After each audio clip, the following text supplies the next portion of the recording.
자, 이번 영상에서는 안드로이드의 뷰에 대해서 살펴보도록 하겠습니다. 우선 하나의 응용 프로그램을 구성하는 가장 기본 단위로 우리는 액티비티라는 것이 존재한다라는 것을 살펴보았습니다.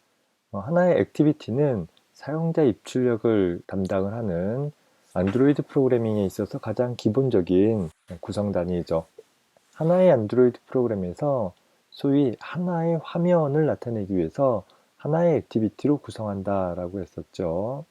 자, 그렇다라고 하면 여러 개의 화면을 가지고 있는 하나의 응용 프로그램은 여러 개의 액티비티를 가질 수 있게 되어집니다. 즉, 일반 데스크탑용 프로그램과 다르게 안드로이드용 어플리케이션에서는 하나의 응용 프로그램 화면을 구성하는 액티비티가 기본적으로 단말기 전체의 화면을 차지하게 되어지는 역할을 담당을 하고, 그 안에 다수의 뷰들을 포함을 하면서 사용자에게 어떤 정보들을 표현해 주거나 혹은 사용자로부터 정보를 입력받는 역할을 담당하게 해줍니다. 다만 액티비티 자체는 데스크탑 어플리케이션의 프레임과 다르게 어떤 껍데기나 틀을 가지고 있지 않습니다. 즉, 액티비티 자체가 직접 화면에 보여지는 것이 아니라 액티비티 안에 부착되어진 뷰가 하나의 화면을 구성을 해나가는 그런 구조를 갖고 있다라고 생각하면 되겠습니다.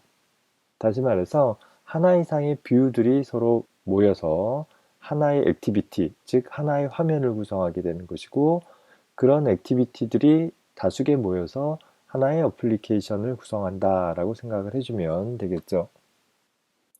안드로이드 어플리케이션에서 액티비티 상에 하나의 유저 인터페이스를 구성하고 있는 핵심 컴포넌트가 뷰입니다.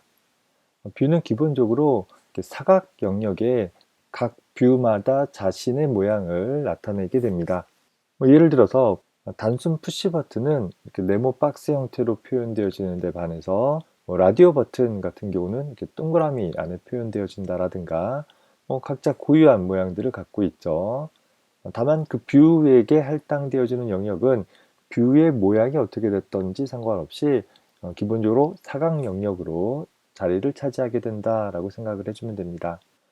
더불어 뷰들은 기본적으로 사용자로부터 어떤 이벤트를 입력받을 수 있는 그런 기본적인 특징들을 갖고 있습니다.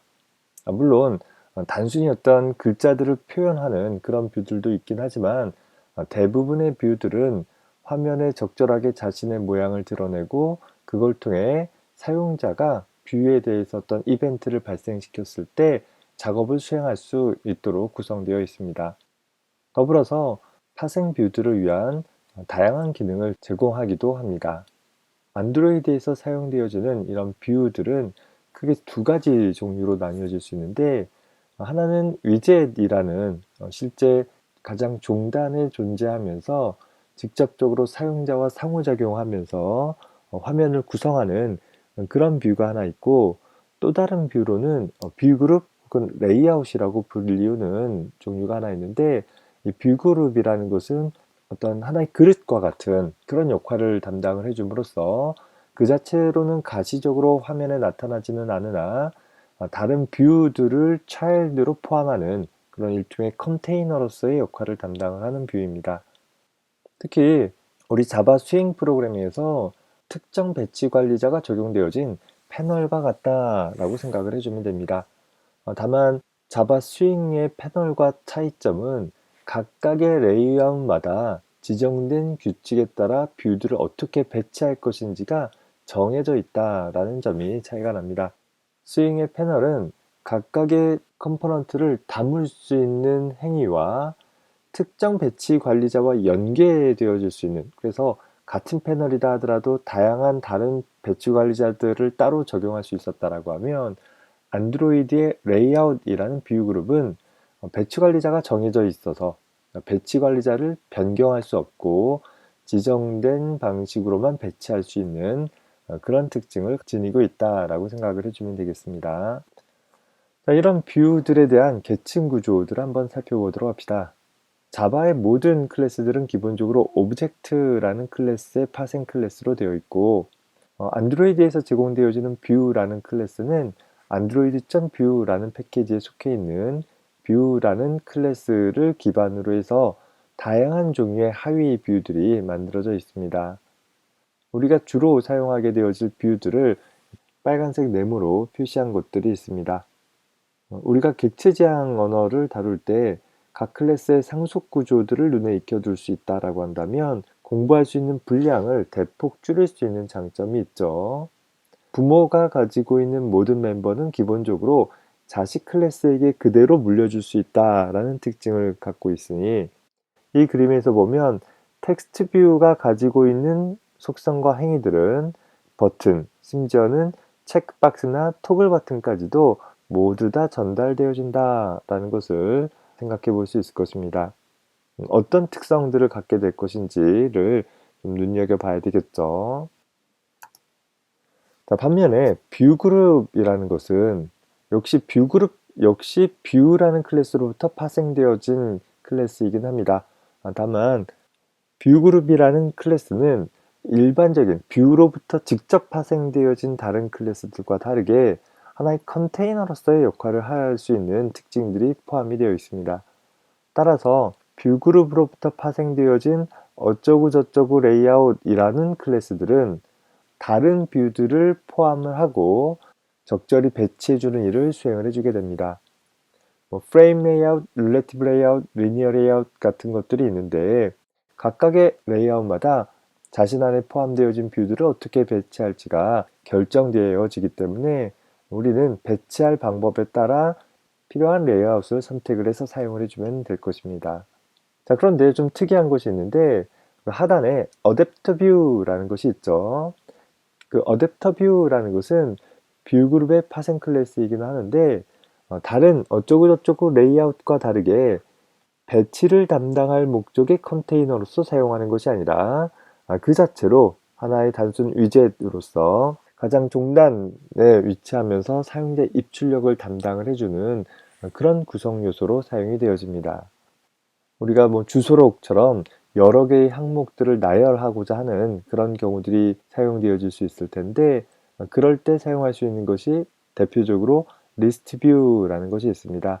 리스트 뷰라는 것은 기본적으로 다수의 텍스트를 포함하는 구성을 생각해 볼 수 있겠죠. 그러다 보니까 이런 리스트 뷰와 같은 어댑터 뷰는 기본적으로 뷰 그룹의 특징을 일부 갖고 있다 생각을 해주면 됩니다. 다만 화면 배치를 위해서 사용되어지는 건 아니다 라는 것 오해하지 말아야 되겠죠. 앞서서 살펴본 여러 뷰 중에서 대표적인 것 몇 가지만 한번 살펴보도록 하겠습니다. 이런 상속관계를 통해서 보면 부모의 속성과 행위들을, 그러니까 부모의 멤버들을 자식들이 그대로 물려받을 수 있다라고 했었죠. 자, 기본적으로 뷰라는 클래스는 화면에 무엇인가 자신의 모양을 나타내거나 사용자로부터 입력을 받을 수 있는 특징을 가지고 있다라고 했었습니다. 다만 뷰 자체는 빈 껍데기에 아무것도 표현되어지지 않고 이벤트를 받았을 때 아무런 동작도 하지 않는 그런 하나의 껍데기가 될 것입니다. 이 뷰를 상속받아서 텍스트 뷰라는 클래스가 생성되었다라고 하면 텍스트 뷰는 뷰처럼 자신의 모양을 갖고 이벤트 처리를 할 수 있는 특징을 가지고 있대 텍스트 뷰로서 단순한 문자들을 나타낼 때 사용할 수 있는 뷰로서 우리 스윙에서 JLabel 클래스와 마찬가지로 단순 문자를 화면에 나타날 때 사용이 되어집니다. 물론 텍스트 뷰 자체도 이벤트를 받을 수는 있어요. 그런데 일반적으로 텍스트 뷰에 대해서는 이벤트 처리를 하지는 않을 것이고 그저 화면에 어떤 정보들을, 문자들을 나타내고자 할 때 주로 사용이 되어집니다. 이런 텍스트 뷰를 상속받아서 edit text라는 클래스가 만들어졌죠. 또 버튼이라는 클래스가 만들어졌어요. 자, edit text라는 것은 역시 글자를 나타내는 텍스트 뷰의 특징을 상속받았기 때문에 뭔가 문자와 관계되어지는 그런 동작들을 할 것이 다만 edit text는 문자들을 입력받을 수 있는 특징들을 하는 내가 입력받은 문자들을 네모 박스 안에 표현을 해주는 우리 스윙에서 텍스트 필드 비슷하게 동작하는 클래스에 해당할 것입니다. 자, 반면에 버튼이라는 클래스는 역시 문자들이 나열되어지는데 단순히 문자들이 표현되어지는 것에서 더 확장해서 이벤트를 받아 사용자의 확인 입력에 대한 처리를 수행을 할 수 있는 그런 위젯을 만들 때 사용이 되어집니다. 또다시 이 버튼이라는 클래스를 상속받아서 컴파운드 버튼이라는 클래스가 만들어졌는데, 이 컴파운드 버튼은 추상 클래스로서 뭔가 상태를 가지고 있는 버튼들을 나타내 주어요. 다시 말해서 컴파운드 버튼을 상속받은 체크박스나 스위치 같은 구성 요소들은 일반 버튼처럼 그냥 눌렸다라는 것에서 끝나는 것이 아니라 눌린 상태를 기록할 수 있는, 즉 내가 선택했을 때 체크박스에 체크 표시가 붙었느냐 떨어졌느냐에 대한 차이가 있을 수 있고, 역시 스위치가 켜졌다 꺼졌다와 같은 어떤 상태 정보를 가지고 있는 버튼이다 라고 생각을 해주면 되겠습니다. 이처럼 나머지 뷰들도 최상위에 있는 뷰 클래스를 기반으로 해서 어떤 상속 단계를 거치느냐라는 것을 알고 있으면 공통된 특징들 또 공통된 행위들을 쉽게 유추하고 기억할 수 있을 것입니다.